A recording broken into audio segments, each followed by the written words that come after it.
नमस्कार विद्यार्थी मित्रांनो, तर माझ्या यूट्यूब चॅनलमध्ये मी तुमचं सहर्ष स्वागत करीत आहे। तर तुमच्यासाठी एका महत्त्वपूर्ण विषयावरती व्हिडिओ घेऊन आलो आहे।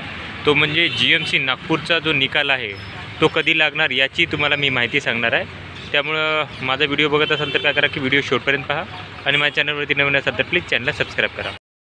तर नमस्कार विद्यार्थी मित्रांनो, तर मी मगाशी तुम्हाला एक छोटा हे क्लिप दाखवली, त्याच्यामध्ये मी GMC नागपूरमध्ये गेलो होतो आणि तिथं जो ग्रुप डी साठी 680 पदांकरताची पदभरती आहे त्याचा निकाल कधी लागणार याच्या संदर्भात मी तिथे जाऊन काय केलं की चौकशी केली होती, अधिकाऱ्यांशी बोललेलो आहे।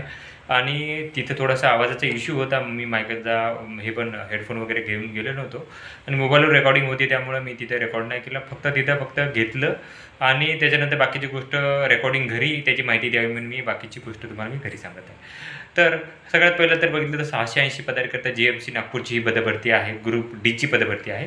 आणि या पदभरतीमध्ये बघाल तर वेगवेगळ्या ठिकाणी बघा, आता हे जर आता मी जसं गेलो होतो तर त्यांना निकालाबद्दल मी विचारपूस केली, तर विचारपूस केल्यानंतर त्यांनी सांगितले की जवळपास 8 आहेत वाटतं, बहुतेक 8 ठिकाणी विद्यार्थ्यांना ही नियुक्ती भेटणार आहे। म्हणजे त्याच्यामध्ये GMC नागपूर हॉस्पिटल आहे, त्याच्यानंतर GMC नागपूरचं रुग्णालय आहे, त्याच्यानंतर हे झालं कॉलेज आहे, त्याच्यानंतर तसंच डेंटल कॉलेज आहे, त्याच्यानंतर त्याचं रुग्णालय पण आहे, त्याच्यानंतर हे असेल इंदिरा गांधी आहे, त्याच्यानंतर इंदिरा गांधी हे हॉस्पिटल आहे, रुग्णालय आहे, त्याच्यानंतर बघा तर हे आहे आयुर्वेदिक महाविद्यालय आहे आणि त्याच्यानंतर आयुर्वेदिक हे पण असणार रुग्णालय। तर अशा ठिकाणी आहे, तिथं भेटणार आहे तुम्हाला नियुक्ती। तर याचं जे काम आहे ते अंतिम टप्प्यात आलेलं आहे। आता निकाल बनवायचा म्हणजे तुम्हाला नियुक्ती जी आहे ती वेगवेगळ्या ठिकाणी देणार, कुठे देणार आहे त्याची मी तुम्हाला आता काय करतो की पुढे व्हिडिओमध्ये माहिती देईन की कुठे कुठे तुम्हाला नियुक्ती देण्यात येणार आहे। 680 पदे कशी विभागली आहेत। आता त्याच्यामध्ये जर बघाल तुम्ही तर ते 680 पदांमध्ये जर काय केलं की सगळ्यात पहिलं तर विद्यार्थ्यांना जशी वॅकन्सी आहे त्याच्यानुसार त्यांच्यानुसार काय केलं की हे केलं जाणार, डिवाईड केलं जाईल तुम्हाला। म्हणजे GMC नागपूरमध्ये आय थिंक 300 समथिंगची वॅकन्सी आहे, तर GMC नागपूरचे विद्यार्थीचे डॉक्युमेंट व्हेरिफिकेशन सगळं जे आहे ते 380चं एका ठिकाणी होईल।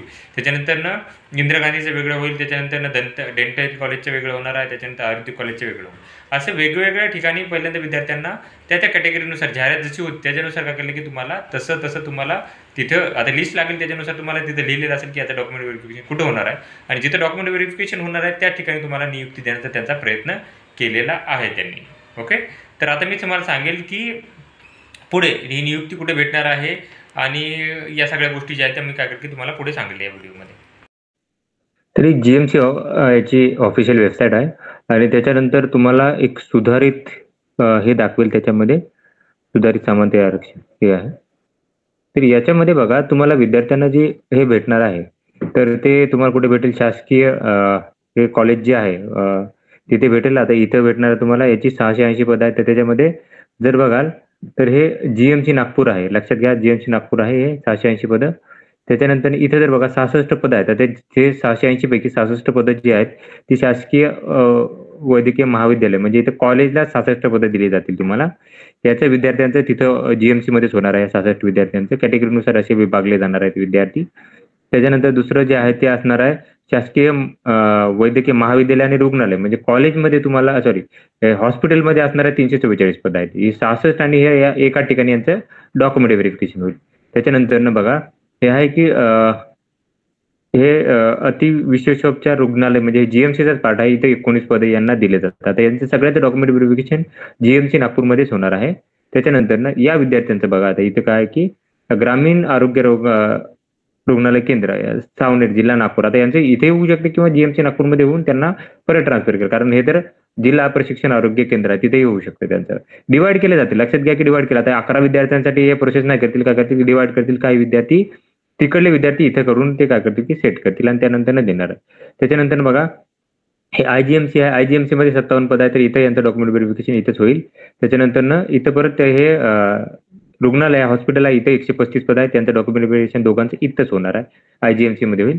त्याच्यानंतर हे डेंटल कॉलेज आहे, इथं 22 पद आहेत, त्यांचं डॉक्युमेंट व्हेरिफिकेशन तिथे होईल। त्याच्यानंतर इथं आयुर्वेदिक महाविद्यालय 3 पद आहेत आणि आयुर्वेदिक महाविद्यालय रुग्णालयामध्ये 23 पद आहेत। तर हे डॉक्युमेंट व्हेरिफिकेशनसाठी वेगवेगळ्या ठिकाणी या विद्यार्थ्यांना पाठवले जाणार आहे, एकाच ठिकाणी सगळे डॉक्युमेंट व्हेरिफिकेशन होणार नाही आणि तुमचा जो निकाल आहे तो अंतिम टप्प्यामध्ये आहे, तो निकाल लवकरात लवकर लागणार आहे।